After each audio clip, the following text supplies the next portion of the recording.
scam 2019 এটা কাল্পনিক চৰিত্ৰ এজন লম্পট দুৰ্নীতিগ্ৰস্ত বিষয়াৰ ওপৰত যিজন বিষয়াক এটা জাতিক উদ্ধাৰ কৰাৰ কাৰণে দায়িত্ব দিয়া হৈছিল কিন্তু তেওঁ দায়িত্ব পালন কৰিব এৰি তেওঁ টকা পইচা খেলিমেলি কৰিলে আৰু সেই জাতিটোক ধ্বংসৰ মুখলৈ ঠেলি দিলে সেইখিনিৰ ওপৰতে এই ওয়েব সিৰিজখন বনোৱা হৈছে আজি আমি পোষ্টাৰ ৰিলিজ কৰিলোঁ আমাৰ মুখ্য অভিনেতা আছে যতীন বৰা বিভূতিভূষণ হাজৰিকা কিন্তু থিয়েটাৰ থকাৰ কাৰণে যতীন বৰাদেৱ আহিব নোৱাৰিলে ট্ৰেইলাৰ ৰিলিজৰ সময়ত তেখেত আহিব এতিয়া কথাটো হ'ল যে OTT প্লেটফৰ্ম যিখন আমি প্ৰস্তুত কৰি আছো ৰেড চিনেমাছ অসমত বহুত OTT প্লেটফৰ্ম আছে আৰু বেছিভাগ OTT প্লেটফৰ্মৰ মালিকে বাহিৰৰ হি মধ্যপ্ৰদেশ হওক UP বিহাৰ হওক আৰু অসমীয়া চিনেমা জগতৰ যিখিনি প্ৰডিউচাৰ তেওঁলোকক ডিপ্ৰাইভ কৰে কম টকা দি ফেলে ল'ব বিচাৰে সো ৰেড চিনেমাছ 18+ আমি সেই মানুহখিনিক আমি ওয়েলকাম কৰিম আৰু তেওঁলোকে যাতে আমাৰ প্লেটফৰ্মত আহি পেলাই চিনেমা ওয়েব সিৰিজবিলাক দেখায় তেওঁলোকও লাভান্বিত হ'ব আমিও হ'ম আৰু খিলঞ্জীয়া অসমীয়া ল'ৰা ছোৱালী দুই এজনে দুবেলা দুমুঠি ভাত খোৱাৰ ব্যৱস্থা কৰি দিম কাম শেষেই খালি আমি এতিয়া যতীন বৰাদেৱৰ মানে অলপমানটো কাম থাকি যায় মোটামুটি শেষ 5 to 10% কাম 8 to 5% কাম বাকি আছে কিন্তু যতীন বৰাদেৱ যেতিয়াই ফ্ৰী হ'ব তেতিয়া আমি পোষ্টাৰ ৰিলিজ কৰিম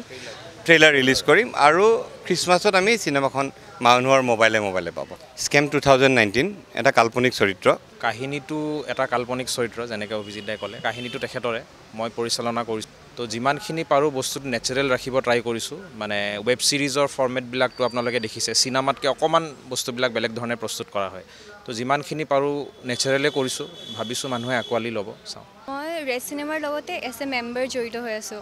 স্কেম 2019 এটা কাল্পনিক চৰিত্ৰ এজন লম্পট দুৰ্নীতিগ্ৰস্ত বিষয়াৰ ওপৰত যিজন বিষয়াক এটা জাতিক উদ্ধাৰ কৰাৰ কাৰণে দায়িত্ব দিয়া হৈছিল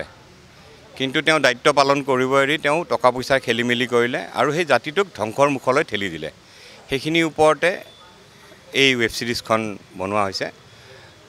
আজি আমি পোষ্টাৰ ৰিলিজ কৰিলোঁ আমাৰ মুখ্য অভিনেতা আছে যতীন বৰা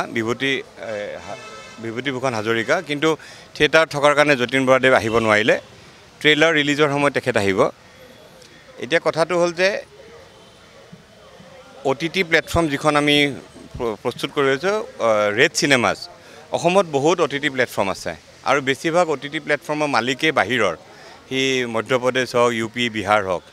আৰু অসমীয়া চিনেমা জগতৰ যিখিনি প্ৰডিউচাৰ তেওঁলোকক ডিপ্ৰাইভ কৰে কম টকা দি ফেলে ল'ব বিচাৰে সো ৰেড চিনেমাছ 18+ আমি সেই মানুহখিনিক আমি ওয়েলকাম কৰিম আৰু তেওঁলোকে যাতে আমাৰ প্লেটফৰ্মত আহি পেলাই চিনেমা ওয়েব সিৰিজবিলাক দেখায় তেওঁলোকও লাভান্বিত হ'ব আমিও হ'ম আৰু খিলঞ্জীয়া অসমীয়া ল'ৰা ছোৱালী দুই এজনে দুবেলা দুমুঠি ভাত খোৱাৰ ব্যৱস্থা কৰি দিম কাম শেষেই খালি আমি এতিয়া যতীন বৰাদেৱৰ মানে অলপমানটো কাম থাকি যায় মোটামুটি শেষ 5 to 10% কাম 8 to 5% কাম বাকি আছে কিন্তু যতীন বৰাদেৱ যেতিয়াই ফ্ৰী হ'ব তেতিয়া আমি পোষ্টাৰ ৰিলিজ কৰিম ট্ৰেইলাৰ ৰিলিজ কৰিম আৰু খ্ৰীষ্টমাছত আমি চিনেমাখন মানুহৰ মোবাইলে পাব স্কেম 2019 এটা কাল্পনিক চৰিত্ৰ কাহিনীটো এটা কাল্পনিক চৰিত্ৰ যেনেকৈ অভিজিৎ দাই ক'লে কাহিনীটো তেখেতৰে মই পৰিচালনা কৰিছোঁ তো যিমানখিনি পাৰোঁ বস্তুটো নেচাৰেল ৰাখিব ট্ৰাই কৰিছোঁ মানে ৱেব ছিৰিজৰ ফৰ্মেটবিলাকটো আপোনালোকে দেখিছে চিনেমাতকৈ অকণমান বস্তুবিলাক বেলেগ ধৰণে প্ৰস্তুত কৰা হয় তো যিমানখিনি পাৰোঁ নেচাৰেলে কৰিছোঁ ভাবিছোঁ মানুহে আঁকোৱালি ল'ব চাওঁ মই ৰেড চিনেমাৰ লগতে এজ এ মেম্বাৰ জড়িত হৈ আছোঁ যিকোনো খবৰৰ বাবে যোগাযোগ কৰক